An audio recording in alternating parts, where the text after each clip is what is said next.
Line cut అయింది.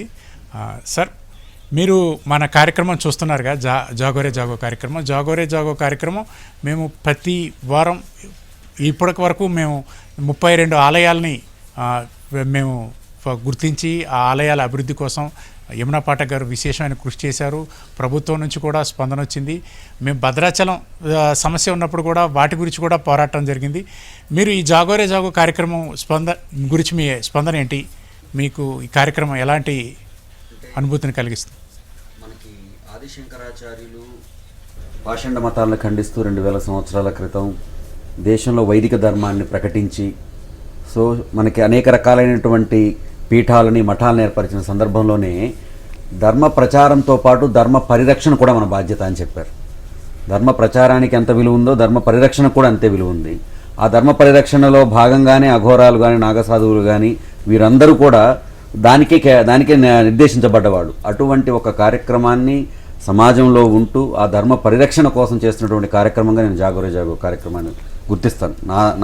నా పరంగా చూస్తే, ఎందుకంటే ఆలయం మన అస్తిత్వం, ఆలయం మన జీవన తత్వం. అది ఈ భారతీయ సనాతన ధర్మ మొత్తానికి మూల కేంద్రం ఆలయం. ఆలయం అనేది అంటే భక్తుణ్ణి కలిపే ఒక చోటు.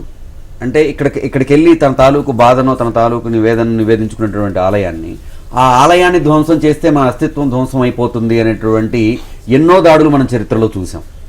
దానివల్లనే ఎంతో వైభవమైనటువంటి మన సనాతన ధర్మంలో ఉన్నటువంటి ఆలయాలు ఈరోజు ఎన్నో చోట్ల పాడుబడిపోయేటటువంటి అనేక కార్యకలాపాలకి, ముఖ్యంగా మనం రాజుల కాలంలో కూడా మనకి ఆలయాలకి ఎన్నో రకాలైనటువంటి మాన్యాలు ఉండేవి. ధూపదీప నైవేద్యాల కోసము కేటాయించబడ్డ వాటి కోసం ఈరోజు రియల్ ఎస్టేట్ దందాలలో పడిపోయి వాటిని అన్యాక్రాంతం చేసేసి ఆలయాల తాలూకు వైభవాన్ని పరోక్షంగా, ఆలయాల వైభవం తగ్గిపోతే ఈ ధర్మం తాలూకు వైభవం తగ్గిపోతుందని చెప్పేసి కొంతమంది తాలూకు సంకుచితమైనటువంటి ఆలోచనలు ఏవైతే ఉన్నాయో వాటిని ఎదిరిస్తూ సనాతన ధర్మాన్ని నిలబెట్టడానికి ఒక బలమైన శక్తిగా జాగోరే జాగో అనేటువంటిది ఈరోజు మన రాష్ట్ర వ్యాప్తంగాను ఈ దేశవ్యాప్తంగాను ఎన్నో కార్యక్రమాలు చేస్తుంది. అటువంటి కార్యక్రమాలు మరిన్ని జరగాలి. ఎందుకంటే మన అస్తిత్వాన్ని కాపాడుకోవాల్సిన బాధ్యత మన అందరిది. సో ఈ కార్యక్రమాన్ని మరింత విస్తారంగా ప్రభుత్వాలు కానీ ఇటు ధార్మిక సంస్థలు కానీ వీటిలో భాగస్వామ్యం అవుతూ ఈ కార్యక్రమాన్ని మరింత ముందుకు తీసుకెళ్లాలనేటువంటిది నేను బలంగా ఈ మాధ్యమం ద్వారా మరొకసారి ప్రతి ఒక్కరికి విజ్ఞాపన చేస్తూ ఉన్నాను. ఎందుకంటే ఆలయం అనేది అయోధ్యలో ఉన్నటువంటి రామాలయమైనా, మీ ఇంటి మధ్యలో ఉన్నటువంటి రామాలయమైనా ఒక్కటే. 2 చోట్ల ఉండేది రాముడే. ఆ రాముడి గుడిని, రాముడి ఇల్లు అంటే మన జాతి ఇల్లు, దాన్ని కాపాడుకోవాల్సిన బాధ్యత మనది. దైవము ఉండేటటువంటి ఆలయమే మన తాలూకు ఆత్మను నిర్దేశించేటటువంటి స్థలం.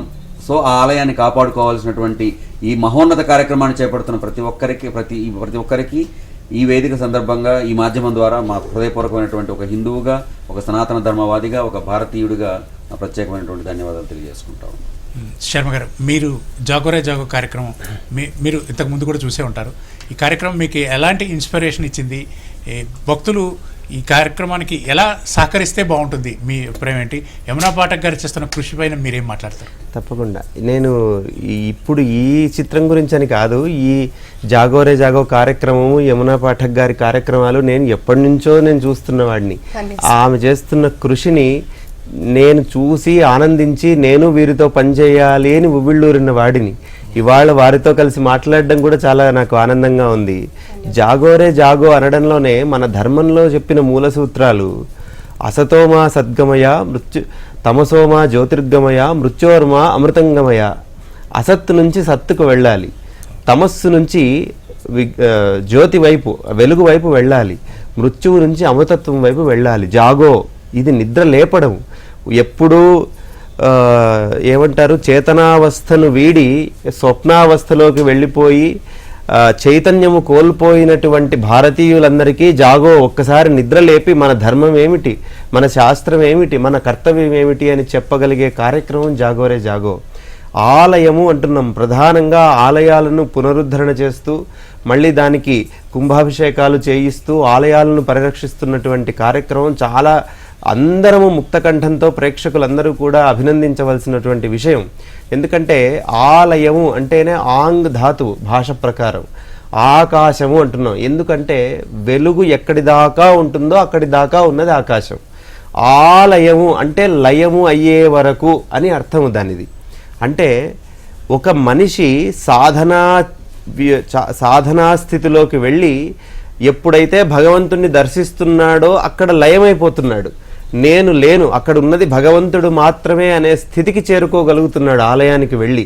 అటువంటి గొప్ప శక్తి కేంద్రం ఆలయం. ఏదో ఊరికే ఆకారాలు కట్టి ఒక విగ్రహాన్ని ప్రతిష్ఠ చేస్తే ఆలయం కాదు అది. అక్కడ ప్రాణప్రతిష్ఠ జరుగుతుంది. మంత్రము, యంత్రము, తంత్రము ఈ మూడు ఒకే చోట కేంద్రీకరింపబడి దానిని, ఎందుకంటే ఇంత విశ్వ చైతన్యం అండి సృష్టి, ఇది ఇంత చైతన్యాన్ని మనం అనుభూతి చెందాలంటే మనకు కష్టం. దాన్ని ఒక్క చోటకు క్రోడీకరించి ఆ చైతన్యము ఒక సన్మార్గములో భక్తులకు అందే విధంగా ఏర్పాటు చేసినటువంటి వ్యవస్థ ఆలయం. అక్కడికి వెళితే మనము లయం అయిపోయి భగవంతుడిలో ఐక్యం అవుతున్నాం, మనల్ని మనం మర్చిపోతున్నాం. మనకు మళ్ళీ మన జీవితంలో గొప్ప గొప్ప కార్యాలు చేసే శక్తి లభిస్తుంది. అటువంటి ఆలయాలను వారు ఎన్నో సంవత్సరాలుగా ఈ కార్యక్రమాన్ని చేస్తూ ఆ గొప్ప గొప్ప ఆలయాలు, ఎక్కడో తెలియనటువంటివి చాలా గొప్ప ఆలయాలను వాళ్ళు బయటికి తీసి ప్రజలకు అందిస్తూ ఉన్నారు. అన్ని ఆలయాల్లో కూడా ధూపదీపాలు ఉండాలి, అన్ని చోట్ల నైవేద్యాలు ఉండాలి. ఆ భగవంతుడి యొక్క అనుగ్రహము ఈ జాగోరే జాగో కార్యక్రమం మీద, ప్రేక్షకుల మీద మొత్తము మనము ఏది కోరుకున్నా సమస్తం గురించి మాట్లాడతాం. సర్వే జనా సుఖినో భవంతు, మొత్తము సృష్టి అంతా కూడా సుఖముగా ఉండుగాక అని నేను ప్రార్థిస్తూ ఉన్నాను. విశ్వాన్ని బాగుండాలని కోరుకునే మతమే మన మతం, అంతే కదా. మేడం మీరేం చెప్తారు? మీరు స్పందన చూశారు కదా, బోయపాటి గారితో సహా అందరూ మీ కృషిని అభినందిస్తున్నారు. మీకు ఇంకా బాధ్యత పెరిగిందని నేను ఇంకా అనుకుంటున్నాను. మీరేం చెప్తారు? సనాతన ధర్మము అంటే సనాతన ధర్మం అనేది ఏ ఒక్కరిది కాదండి. అందులో నాకు తెలిసి చాలా పరోక్షంగా కాదు, నేరుగా కూడా మనం అందులో కూడా చూసింది అదే. ధర్మం అనేది కేవలం ఒకరి సొత్తు కాదు, ఒకరి బాధ్యత కాదు, అది కర్తవ్యం అని ఇందాక కళ్యాణ్ గారు మాట అన్నారు. కర్తవ్యం, మనందరి కర్తవ్యం. సో ఇది మనందరి కర్తవ్యం, ఇది మనది. ఇప్పుడు మన ఇల్లు, మన తల్లిదండ్రులు, మన ఇల్లు అని మనకి ఎంత అఫినిటీ ఉంటుందో మన దేశం పట్ల కూడా అంతే అఫినిటీ ఉండాలి. మన దేశము, మన ధర్మము, మనం పుట్టిన ధర్మము, మనం పుట్టిన దేశం పట్ల మనకు అంతే. అది మన ఆత్మ పరమాత్మకున్న సంబంధం. ఇందాక కూడా అదే చెప్పాను నేను. ఆ తత్వాన్ని అద్భుతంగా ఆవిష్కరించుకున్న వేళనే మన జన్మకి నిజంగా కూడా ఒక అర్థం, పరమార్థం ఉంది. మన జన్మ నిజంగా కూడా అప్పుడే దానికి అర్థం ఉందండి. మేడం, గంగాధర శాస్త్రి గారు లైన్లోకి వచ్చారు. తప్పకుండా గంగాధర శాస్త్రి గారితో ఒకసారి మాట్లాడదాం. గంగాధర శాస్త్రి గారు నమస్కారం. నమస్కారం స్వామి. గురువు గారు ముందుగా మీకు పాదాభివందనాలు. ఆయుష్మాన్ భవ, ఆయుష్మాన్ భవ. గురుగారు నిజంగా మీరు ఈ సినిమాలో, ఇప్పుడు నేను సినిమా అని చెప్పను, ఇది ఒక కనువిప్పు కలిగించే ఒక అద్భుతమైన ప్రయత్నం చేశారు దర్శకులు. కానీ మీరు ఇందులో భగవద్గీత యొక్క ప్రాముఖ్యత ఇవన్నీ కూడా మీరు ఎప్పుడో చెప్తూనే ఉన్నారు. కానీ మీరు ఎలా చూస్తారు గురుగారు? అండ్ మీరు మమ్మల్ని ఎలా, మీ మాటల్లో ఎలా చూస్తారంటే ఆల్రెడీ చూసేసాను, చూసిందంతా చెప్పేశాను. ఇందులో గొప్ప విషయం ఏంటంటే, నాతో 2 శ్లోకాలు పాటించుకోవటం అన్నది నాకు అంటే మోస్ట్ ఎగ్జైటింగ్ థింగ్ కాదేమో. మొత్తం సర్వం భగవద్గీత మొత్తం పాడిన వాడిని. బట్ నేను ఇండివిజువల్ గా పాడితే దాని తాత్పర్యం చెప్తే కొన్ని లక్షల మంది వింటారేమో. కానీ సినిమా ద్వారా చెబితే, సినిమాలో పాడితే అది కొన్ని కోట్ల మందికి చేరుతుంది. అది బాలకృష్ణ గారు లాంటి ఒక మహాద్భుతమైన నటుడు, ఈ సినిమాలో విశ్వరూపం ప్రదర్శించిన నటుడు, రాబోయే రోజుల్లో ఈ సినిమా ద్వారా జాతీయ అవార్డు పొందగలిగే అర్హతలన్నీ ఉండి పొందబోతున్న నటుడు. రెండోది, ఆ సినిమాని అంత రసాత్మకంగా, అంత తను కూడా ఆ విశ్వరూపాన్ని దర్శించి, దర్శకుల్ని యాక్చువల్ గా నేను దార్శనికులని మాత్రమే దర్శకులు అనగలగాలి. ఇది జనాల్లోకి వెళితే దాని ఇంపాక్ట్ ఎలా ఉంటుందో తెలుసుకుని, ఆ ఇంపాక్ట్ సామాజిక ఆ ప్రయోజనాన్ని ఆశిస్తూ ఇట్లాంటి సినిమాలు తీయటం అనేది చాలా గొప్ప విషయం. అందుకు దర్శకుడు బోయపాటి శ్రీను గారిని అభినందిద్దాం. వీటన్నిటికంటే మించి ఇప్పుడు ఈ ప్యానల్లో ఉన్న వాళ్ళకి అసలు ముందు నేను కృతజ్ఞతలు చెప్పాలి. ఇద్దరికేమో అభినందనలు చెప్తాను. ఒకటి నాగ గురునాథ శర్మ గారు, 2 కళ్యాణ్ గారు. ఇద్దరు అద్భుతమైన పాటలు రాశారు. సినిమా సన్నివేశాన్ని ఎలివేట్ చేసేట్టుగా రాశారు. వాళ్ళకు కూడా జీవితంలో మీరు ఏం చేశారు అంటే, అప్పట్లో చాలా మంది మేము శంకరాభరణం సినిమాలో నటించాము, నేను శంకరాభరణం సినిమాలో పాడాను అని ఆ రోజుల్లో ఎలా అయితే చెప్పుకున్నారో, ఇప్పుడు మళ్ళీ ఇన్ని దశాబ్దాల తర్వాత ఒక మహాద్భుతమైన సినిమా, దేశం చూసి గర్వించి అభినందించదగిన సినిమా, ఆలోచించదగిన సినిమా, ఆచరించదగిన సినిమా, దేశం అస్తిత్వాన్ని మనందరం కాపాడే బాధ్యత మనకి గుర్తు చేసే సినిమా. సో ఇట్లాంటి సినిమాలు వీళ్ళు రాయడం అనేది ముఖ్యంగా గురునాథ శర్మ గారు, ఆయన అవధాని కూడా, ఆయన మహాపండితుడు, సంస్కృతాంధ్రాల్లో అపారమైన పాండితీ ప్రకర్ష కలిగిన వాడు. ఆయనకి హృదయపూర్వక అభినందన తెలియజేస్తున్నాను, నమస్కారాలు తెలియజేస్తాను. అలాగే కళ్యాణ్ గారు కూడా, వారితో నేను అమెరికాలో కూడా కొన్ని వేదికలు షేర్ చేసుకోవడం జరిగింది. సో అతను కూడా మంచి స్పీకరు, మంచి రైటరు, వారిని కూడా హృదయపూర్వకంగా అభినందిస్తున్నాను. ఇప్పుడు ఈ వేదిక మీద ముఖ్యంగా నేను కృతజ్ఞతలు, అభినందనలు తెలియజేయాల్సిన సోల్ ఆఫ్ ది ప్రోగ్రామ్ ఎవరంటే శ్రీమతి యమునా పాఠక్ గారు. ఆవిడ జీవితం మొత్తాన్ని సమాజానికి అంకితం చేసి, సామాజిక శ్రేయస్సుని కాంక్షిస్తూ, తన జీవితం మొత్తాన్ని అనేక కార్యక్రమాల రూపంలో, హైదరాబాద్ చరిత్ర అంతా 400 ఏళ్ళు కాదు, ఇది 1000 ఏళ్ళకి పైగా ఉందని తను నిరూపిస్తూ చాలా పరిశోధనాత్మక కృషి చేసి, ఈ హిందూ ధర్మాన్ని హిందూ అనేసి ఇక్కడ ఈ సందర్భంలో ఈ పదానికి చిన్న వివరణ ఇవ్వాలి. అసలు హిందూ అంటే ఎవరు నాన్న అని పిల్లలు అడిగితే, హిందువు అంటే సర్వజన బంధువు నాన్న, వీడొక్కడే అందరినీ ప్రేమించగలిగేది, అందరినీ హక్కును తీర్చుకోగలిగేది, ఎవరి కౌగిల్లోకైనా అనుమానం లేకుండా అపేక్షతో వెళ్ళగలిగేది, నిస్వార్థంగా వెళ్ళగలిగేది, ప్రపంచంలో ఒక్క భారతీయుడు మాత్రమే, ఒక్క హిందువు మాత్రమే అని చెప్పగలిగారు. ఈ నేపథ్యంలో అనేక జీర్ణ దేవాలయాలని పునరుద్ధరించే ప్రయత్నంలో కబ్జాకు గురై హిందూయిజం కానీ, సనాతన ధర్మం కానీ, ఇతరులు చాలా వాళ్ళ అంటే ఎజెండాతో, ఒక వర్గమేమో కన్వర్షన్ పేరుతో, ఇంకొక వర్గమేమో దాని ఏమంటారు మన లవ్ జిహాద్ పేరుతో ఈ దేశం అస్తిత్వాన్ని సర్వనాశనం చేయడానికి ప్రయత్నిస్తూ ఒక ఎజెండాతో చాలా గొప్పగా కృషి చేసి సక్సెస్ అవుతున్నా. అండర్లైన్ వెరీ బాధాకరమైన విషయం, వాళ్ళు సక్సెస్ అవుతూ, మైనారిటీ అనేవాళ్ళు సక్సెస్ అవుతూ, మెజారిటీ అనేవాళ్ళు అసలు నిద్రపోతున్న దశలో ఈ ఈ మొత్తం కోట్లాది మంది 140 కోట్ల మంది భారతీయులు ఉంటే 100 కోట్ల మంది హిందువులు ఉన్నప్పటికీ, చెప్పుకోవడానికి 100 కోట్ల మంది ఉన్నా ముద్దు నిద్రపోతున్న ఇట్లాంటి జనాభాలని జాగృతం చేయగలిగే ఒకే ఒక గొప్ప సినిమా, అంటే ఒక్క మగాడు అని మాట్లాడుతాను చూడండి, అట్లాంటి ఒక్క సినిమా ఇవాళ మార్కెట్లోకి వచ్చింది.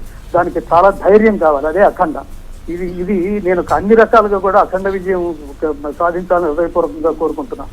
గీతలో ఒక గొప్ప శ్లోకం ఉంది, మనుష్యాణం సహస్రేషు కచ్చిత్ యతతి సిద్ధయ్యే అని. కోట్ల మందిలో ఒకడు జ్ఞానం కోసం ట్రై చేస్తాడు, కోట్ల మందిలో ఒకడు సమాజ హితం కోసం పనిచేస్తాడు, కోట్ల మందిలో ఒకడు తన జీవితం అంతా సమాజం కోసమే అంకితం చేస్తాడు, ధారపోస్తాడు. అట్లాంటి దర్శకుడు బోయపాటి శ్రీను గారికి నేను మొన్న కూడా అక్కడ వేదిక మీద చెప్పాను, వీళ్ళు పరస్పరం అదృష్టవంతులు. బోయపాటి శ్రీను గారు లాంటి గొప్ప దర్శకుడు దొరకటం బాలకృష్ణ గారి అదృష్టం, అందులో డౌట్ లేదు. బాలకృష్ణ లాంటి అతనొక్కడే పోషించగలిగిన ఇవాళ ఇండస్ట్రీలో అతని శరీరం మీద ఇట్లాంటి క్యారెక్టర్ అతని శరీరం మీద మాత్రమే ఆవాహన అవుతుంది, అందులో సందేహం లేదు. అలాంటి నటుడు, అలాంటి వచోగుణ సంపన్నుడు బోయపాటి శ్రీను గారికి లభించడం అనేది అదృష్టం. సో ఇట్లాంటి కార్యక్రమం అంటే వీళ్ళతో సినిమా చూసి రాగానే అసలు ఈ దేశానికి, ప్రస్తుతం కాంటెంపరీ సమాజానికి ఈ సినిమా అవసరం చాలా ఉంది అని గుర్తించి, అది చూడగానే హెచ్ఎంటీవీతో ఉన్న తనకున్న అనుబంధాన్ని పురస్కరించుకుని ఇట్లాంటి ఒక చర్చా కార్యక్రమం పెట్టి ఇందులో ఉన్న మంచి విషయాల్ని, ఇందులో నెక్స్ట్ జనరేషన్ కి ఉపయోగపడే చాలా గొప్ప విషయాల్ని, ముఖ్యంగా ఏంటంటే ఈ సినిమాలో చాలా గొప్ప డైలాగ్ ఉంది.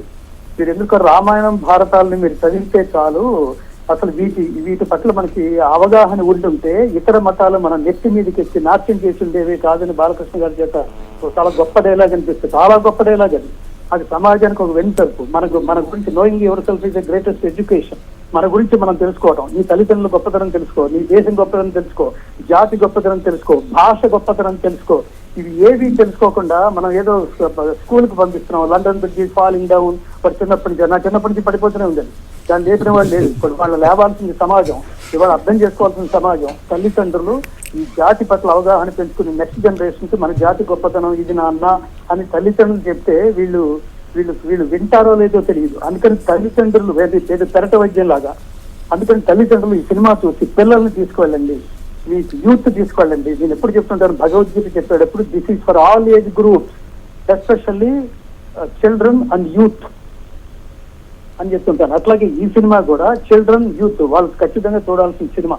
సో ఇవాళ నన్ను ఆహ్వానించడానికి కూడా ప్రధానమైన కారణమై తన జీవితం సమాజానికి అంకితం చేస్తూ ఈ అంకితమయ్యే ప్రాసెస్ లో ప్రయాణంలో తను సంతానం ఈ ప్రపంచానికి అందిస్తే అది కూడా తనకెక్కడ ఆ సంతానం కూడా తన మార్గానికి ఎక్కడ అవరోధం అవుతుందో అని పిల్లల్ని కలనేది ఈ తల్లి. అలా జాతికి అంకితమైన యమునా పాఠక్ గారు ఆ పక్కన కూర్చున్న ముగ్గురు నేను నాతో సహా నేను ఈ తల్లికి నమస్కారం చేస్తున్నాను. జాతికి అంకితం అవడం అంటే అది. దీని నుంచి మన ఈ దేశం నుంచి మనకేమిటో కాదు, మనం ఈ దేశానికి ఏం చేయగలం. ఇలాంటి ప్రాసెస్ నాకు ఈ సినిమా చూసినంతసేపు మోడీ గారు గుర్తొచ్చారు. మోడీ గారిని చూసినట్టే ఉంది బాలకృష్ణ గారిని చూస్తే ఈ సినిమాలో. అంతటి గొప్ప సినిమా ఇది. This is contribution. నేను మన స్టేజ్ మీద కూడా అన్నాను, ఇది ఖచ్చితంగా మోడీ గారు చూసి తీరాల్సింది, విశ్వ హిందూ పరిషత్ వాళ్ళందరూ చూసి తీరవలసింది. ఈ దేశంలో పుట్టిన ప్రతి ఒక్క పౌరుడు ఈ సినిమా చూడడం అనేది ఒక బాధ్యతగా ఫీల్ అయ్యి ఈ సినిమా నుంచి మనం తెలుసుకోవాల్సింది ఏమిటి, మనం అర్థం చేసుకోవాల్సింది ఏమిటి, మనం ఆచరించవలసింది ఏమిటి, ఇవన్నీ కనుక తెలుసుకోగలిగితే ఖచ్చితంగా భారతదేశానికి పూర్వ వైభవం వస్తుంది. అంతటి ఆలోచన రేకెత్తించగలిగే ఒక బాధ్యతాయుతమైన సినిమాను తీసిన ఈ నిర్మాతలు, అలాగే హీరో బాలకృష్ణ గారు, తర్వాత దర్శకులు బోయపాటి సింగ్ గారు, వీళ్ళని అంటే మనం అభినందించడం అనేది చాలా చాలా చిన్న విషయం. జస్ట్ కంగ్రాచులేషన్ సార్ అంటాం. దాని వెనకాల ఎంత పెయిన్ అనుభవించారు వీళ్ళు. అవుట్డోర్స్ కాశ్మీర్ వెళ్ళిన తర్వాత మన అదేమిటది హిమాలయాస్ కు వెళ్ళిన అంతచల్లు ఆ ఏజ్ గ్రూప్ అసలు అది చాలా చాలా విశేషమైంది. బాలకృష్ణ గారు ఆఫ్టర్ 60s అసలు ఆ షర్ట్ లేకుండా అక్కడ ఇంత కఠోరమైన ఎంత దీక్ష లేకపోతే, ఎంత కంట్రిబ్యూషన్ అనే థాట్ లేకపోతే, ఒక స్థిర నిష్ఠ లేకపోతే అంత గొప్ప సినిమా సమాజానికి అందించారో మనకు అర్థమవుతుంది. కాబట్టి వీళ్ళకి ముఖ్యంగా ఈ కార్యక్రమం నిర్వహిస్తున్న మంచిని సమాజానికి పంచి పెట్టడంలో, దాన్ని ప్రొజెక్ట్ చేయడంలో ముందుండే హెచ్ఎం టీవీని ఈ సందర్భంగా నేను హృదయపూర్వకంగా అభినందిస్తున్నా. నాకు తెలిసి అంటే యూనిటీతో చేసే చర్చలు ఇన్ జనరల్ గా ఉంటాయి, అది ప్రమోషనల్ ప్రోగ్రామ్స్ అంటాం. అసలు ఇందులో యూనిట్ కాదు. ఆవిడకి సినిమాకి, యమునా పాఠక్ గారికి సినిమాకి ఏమి అవసరం అండి? నేను కూడా నిజానికి యూనిటీకి సంబంధించిన వాడికి కాదు, పాడితే పాడుండొచ్చు. ఇట్లాంటి వాళ్ళందరినీ తీసుకొచ్చి మీరు మంచి నారాయణ రెడ్డి గారు అంటారు, మంచిని పెంచని మతము మతమేనా, అది మంత్రాలను వల్లించే తంతు సుమ, బతుకును తీర్చని చదువు చదువేనా, అది బడి పేరిట చెల్లించే ముడుపు సుమ, నిత్య సంస్కారిగా సత్య సహకారిగా నిలిచిన ప్రతి నరుడు పరమాత్ముడే అని. సో అట్లా మనిషిగా తీర్చిదిద్దగలిగే ఆలోచన శక్తిని పెంపొందించగలిగే ఒక అత్యద్భుతమైన సినిమాలో నేను పాడినందుకు గర్వపడుతూ, ఈ సినిమా చివరిలో బాలకృష్ణ గారితో మరో శ్లోకం చెప్పించారు భగవద్గీతలో, శ్రేయాన్ స్వధర్మో విగుణ పరధర్మాత్ స్వనుష్ఠితాత్ స్వధర్మే నిధనం శ్రేయ పరధర్మో భయావహ అని. అంటే ఆకర్షణీయంగా అనుష్ఠింపబడిన పరధర్మము కన్నా గుణము లేనిదైనను స్వధర్మమే లేదు. ఇక్కడ ధర్మం, మనం సనాతన ధర్మం అంటున్నాం. దాని గురించి బాలకృష్ణ గారి చేత అత్యద్భుతమైన డైలాగ్ చెప్పించారు. దీన్ని బ్రీఫ్ గా కూడా కర్మ అంటే ఏమిటో పిల్లలకి తెలియాలి, నెక్స్ట్ జనరేషన్ పిల్లలకి. ధర్మం అంటే ఏమిటో తెలియాలి, సనాతన ధర్మం అంటే ఏమిటో తెలియాలి. ఇందులో 2 పదాలు ఉన్నాయి. సనాతనం అంటే అది నిత్య నూతనమైంది, ఎప్పటికప్పుడు బహు పురాతనమైంది, నిత్యమైనది, శాశ్వతమైనది సనాతనము. రెండో ధర్మం అంటే సర్వజనామోదయోగ్యమైన కర్మ, సర్వశ్రేయోదాయకమైన కర్మ. దీన్నే మనం ధర్మం అంటాం. ఈ 2 గుర్తు చేసుకోగలిగితే అసలు ఇంకా స్వార్థం అనేది మన డిక్షనరీలోంచి వెళ్ళిపోతుంది మిత్రులారా.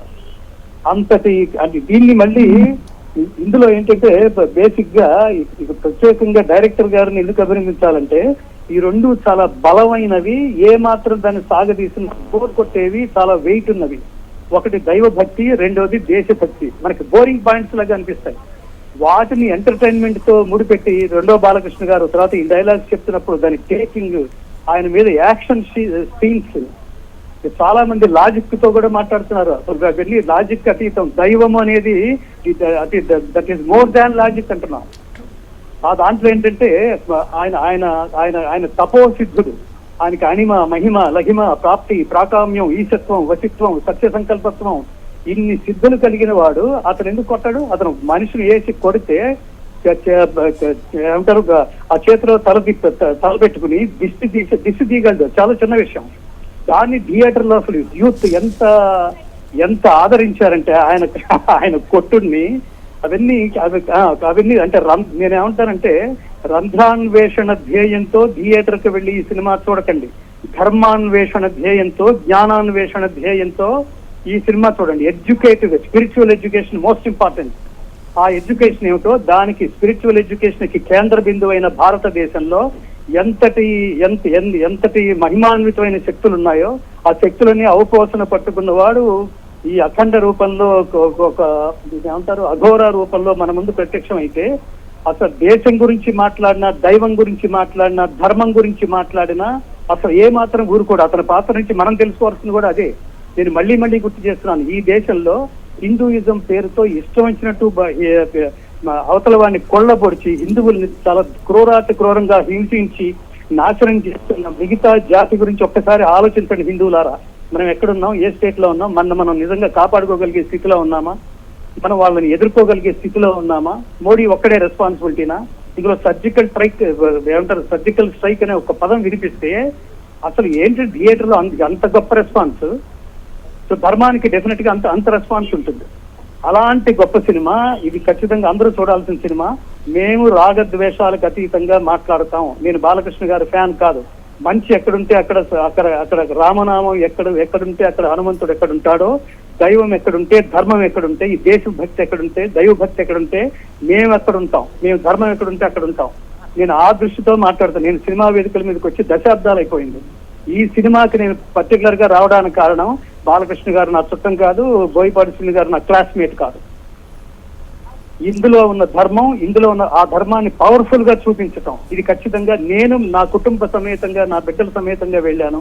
మీరు కూడా వెళ్ళండి, మీరు కూడా చూడండి, ఆదరించండి. మంచి సినిమాలు, ధర్మం గురించి, దేశం గురించి తీసే సినిమాలు ఫ్లాప్ అవడానికి వీల్లేదు. అది జాతికి అవమానం, హిందూయిజానికి అవమానం, ఈ దేశానికి అవమానం.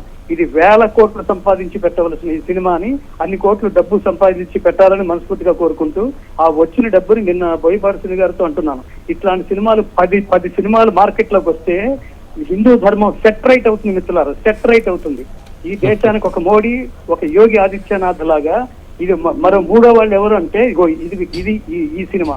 ఇది అన్ని భాషల్లోనూ విడుదలై అఖండంగా విజయం సాధించి జనాల్లో ఆ ధర్మజ్ఞతను జాగృతం చేయాలని హృదయపూర్వకంగా కోరుకుంటూ, నాగ్ గురునాథ్ శర్మ గారు మీకు హృదయపూర్వక శుభాకాంక్షలు, అభినందనలు. అలాగే పక్కన కళ్యాణ్ గారు, అలాగే ఆవిడ జీవితాన్ని మళ్ళీ చెప్తున్నాను, చాలా విలువైన ఆవిడ నేతృత్వంలో ఇప్పుడు నేను ఇక్కడికి వచ్చి మాట్లాడుతున్నా, మీ మధ్యలో ఆవిడ మాట్లాడుతున్నా, ఇదంతా ఆవిడ సంకల్పమే నేను మనస్ఫూర్తిగా నమ్ముతున్నాను.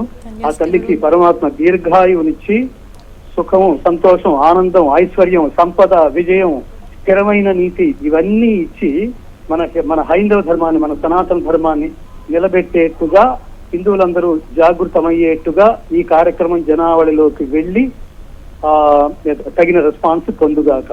జై శ్రీరామ్, జై శ్రీకృష్ణ, భారత్ మాతాకి జై. ధన్యోస్మి గురువు గారు. చివరగా మీ ఒపీనియన్ చెప్పండి మేడం, సమయం మించిపోతుంది.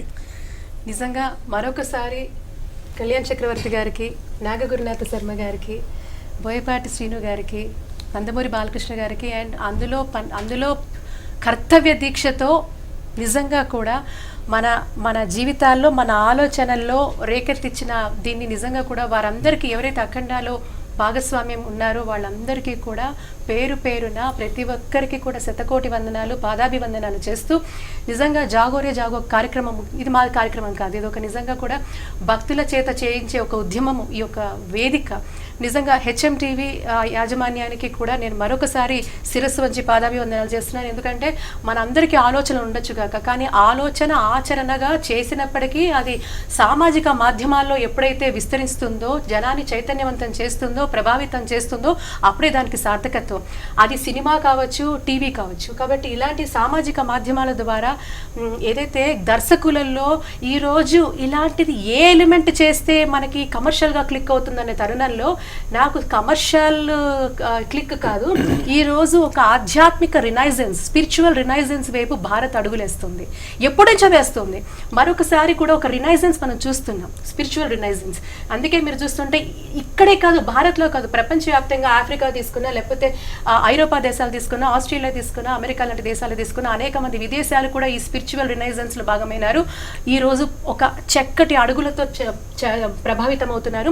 అలాంటి తరుణంలో ఇది ఒక టర్న్ అవుతుంది అనేది, ఇది ఒక టర్నింగ్ పాయింట్ అవుతుందని నేను ఆలోచిస్తున్నాను. ఎందుకంటే అఖండ విజయంతో మనకి అఖండ జ్యోతి వెలిగించిన అఖండ సినిమా ద్వారా మనందరికీ కూడా ఆ జ్ఞానము, ఆ చైతన్యము కలగాలని నేను మరొకసారి జాగోరే జాగో మాధ్యమం ద్వారా కూడా, ఇది సినిమాగా చూడొద్దు మిత్రులారా, ఇది నిజంగా కూడా సనాతన ధర్మాన్ని, భారతీయ తత్వాన్ని నిజంగా అఖండ జ్యోతి వెలిగించిన ఒక తరుణం అఖండ సినిమా. కాబట్టి అందుకే దీని మీద ఎక్స్క్లూజివ్గా మాట్లాడడం జరిగింది. అండ్ ఎప్పుడైతే ఒక సాహసంతోనే ఒక అడుగు వేశారో దర్శకులు, ప్రొడ్యూసర్స్, అందులో పాల్గొన్న ప్రతి ఒక్కరూ ఇదొక సాహసం. ఈ సాహసాన్ని మనం అభినందించలేకపోతే మన చరిత్రలో మనకు ఉనికి ఉండదు. కాబట్టి చరిత్రలో గర్వంగా చెప్పుకునే మనం ఎక్కడ చరిత్రహీనులు కాకూడదు మిత్రులారా. చరిత్ర ఎంత గొప్పది, ఇది మన వారసత్వ సంపద. పక్కనున్న ఇండోనేషియాలో ఇస్లామిక్ నేషన్ అండి, ఈ రోజు రామాయణం చదువుతారు అక్కడ అది మతానికి సంబంధించింది కాదు, కల్చరల్ లెగసీ, హెరిటేజ్ లెగసీ, అది మన వారసత్వ సంపద అని పక్కనున్న నేషన్స్ కూడా గుర్తించి పనిచేస్తున్నారు కదండి. మనం ఎందుకు ఇలాంటి దౌర్భాగ్య దిశలో ఉన్నాం, ఎందుకు ఇలాంటి స్థితిలో ఉన్నాం, అలాంటి స్థితిలో ఎందుకున్నామని ప్రశ్నించింది అఖండ. కాబట్టి నేను నిజంగా అదే చెప్తున్నాను వంశీ గారు, మన ఈ ప్రయత్నం ఈరోజు మన షో టైం కూడా దాటిపోయి మనం మాట్లాడుతున్నామంటే అది ఈరోజు పూర్తిగా మనం నిమగ్నం అయిపోయినాం. కాబట్టి ఒక బాధ్యత కాదు, కర్తవ్యం. ఇందాక గొప్పగా అన్నారు కళ్యాణ్ గారు, ఎస్ కర్తవ్యం. ఆ కర్తవ్యంతోనే మీరు, నేను, మనమందరం కూడా అడుగులు వేద్దాం. తప్పకుండా అఖండకి, అఖండ విజయాన్ని ప్రతి సనాతన ధర్మం అని చెప్పుకుంటున్న ప్రతి ఒక్కరూ, ధర్మాన్ని నేను నమ్ముతున్నాను అని ఆ రామయ్య, కృష్ణయ్య అందరి పేరు పెట్టుకున్న ప్రతి ఒక్కరు కూడా వెళ్ళండి, చూడండి, ఆచరించండి, తెలుసుకోవండి, ప్రశ్నించండి, ఇంకా తెలుసుకోండి. నిజంగా ఇంత గొప్పదా మన చరిత్ర, ఇంత గొప్పదా మన దేశం అని కూడా ఆవిష్కరించింది ఇది. అండ్ మా జాగోరే జాగో కూడా మీరందరూ అడక్కగానే చాలా తక్కువ టైంలో మీరు మమ్మల్ని మనస్ఫూర్తిగా ఆశీర్వదించి ఇక్కడ ఈ షోకి ఈరోజు మన ఛానల్కి వచ్చి మీరు మీ అమూల్యమైన సమయాన్ని ఇచ్చి మాట్లాడినందుకు మీ అందరికీ, మరీ ముఖ్యంగా దర్శకులు బోయపాటి శ్రీను గారికి మరొకసారి మీకు శతకోటి వందనాలు మళ్ళీ చెప్తూ, నిజంగా మా పాత్ర కూడా ఇందులో తప్పకుండా, యమునగా నా పాత్ర కూడా ఖచ్చితంగా ఇది మ్యాక్సిమం పిల్లలకి, చిన్నారులకి, అన్ని వయస్కుల వారికి తీసుకెళ్లే ప్రయత్నం ఖచ్చితంగా చేస్తాం. ఇది ఇవాళ ప్రత్యేక కార్యక్రమం. ఈ కార్యక్రమంలో పాల్గొన్నందుకు కళ్యాణ్ గారికి, శర్మ గారికి, యమున పాఠక్ గారికి, అలాగే ముఖ్యంగా బోయపాటి శ్రీని గారికి, గంగాధర్ శాస్త్రి గారికి, అందరికీ అనేక ధన్యవాదాలు. ఇది ఇవాళ జాగోరే జాగో కార్యక్రమం. వంశీ గారు ఒక్క నిమిషం. అండ్ మరీ ముఖ్యంగా ఈరోజు మనం చెప్పుకోవాల్సింది, బ్రహ్మశ్రీ డాక్టర్ ఎల్వి గంగాధర్ శాస్త్రి గారు వారు ఫ్లైట్లో ఉన్నారు. వారు ప్రయాణం చేస్తూ కూడా ఆగి ఆ ఫ్లైట్లోంచి వారు మాట్లాడారండి. అది నిజంగా నేను వారికి, నిజంగా గురువు గారు వారికి నేను పాదాభివందనాలు. ఎంత చేసినా కూడా సరిపోదు, వారే స్ఫూర్తి. నిజంగా కూడా ఇంతమందిని కలిపిన ఒక అద్భుతమైన వ్యక్తి వారికి నిజంగా శిరస్సు వంచి పాదాభివందనాలు చేస్తాం. ఇది ఇవాళ జాగోరే జాగో కార్యక్రమం.